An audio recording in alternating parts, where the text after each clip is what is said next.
Well, behind the camera is a man who's been a cameraman and editor for over 25 years. This is Steve Corkett's highlight video. HS2 is on time. They're not fact, you're talking complete nonsense. Well, it was interesting that Mr Juncker, when he was speaking after the Prime Minister's statement in the Commons. At the summer parties in Westminster and beyond, the Prosecco has flowed freely. And so too has talk amongst ministers of deep policy divisions, of leadership bids. Talk that has spilled into the newspapers, the story of a cabinet at war with itself. Ministers are split on austerity, those who want to maintain public sector pay restraint in battle with those who think it might be time to ease up. Split on Brexit, between those who campaign to leave the single market, the customs union and the European Court of Justice, and those willing to compromise. And split on who will take over from Mrs May. David Davis wanting to stop Boris Johnson, and both of them wanting to stop Philip Hammond from getting to number 10. Well, I'm reminded of what Hilaire Belloc years ago wrote about doctors. He said they answered as they took their fees.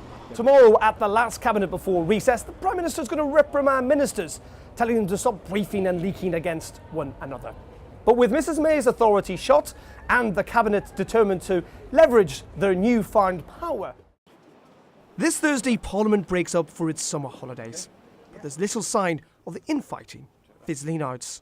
It was late last night that police effected the entry into the building behind me. You can see from the door frame charring there, it's understood that officers used a controlled explosion in order to gain access to this property. They made 2 arrests here, 2 men aged 20 and 22. Earlier on yesterday evening, they made a further arrest of a 44-year-old man on a bus when armed police stopped a bus. Mrs May should be pleased with that instant and very strong response from the President. Indeed. So, Steve, let's just have a look at what's going on here, should we? This is what you've been seeing, the shot behind us over the last 24 hours.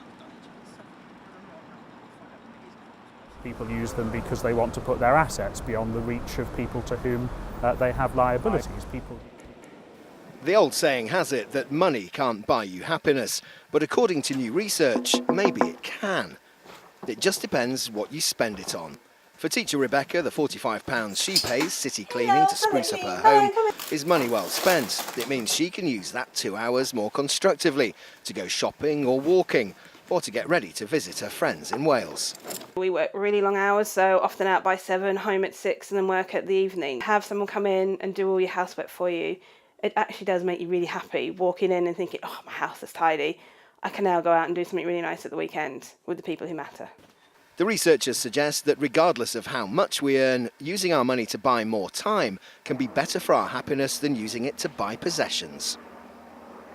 The secret is, they say, to use the time you've bought doing something positive, like taking the family to the zoo. Emergency services don't know what this chemical haze was or where it came from, and staff here at Eastbourne General Hospital aren't taking any chances.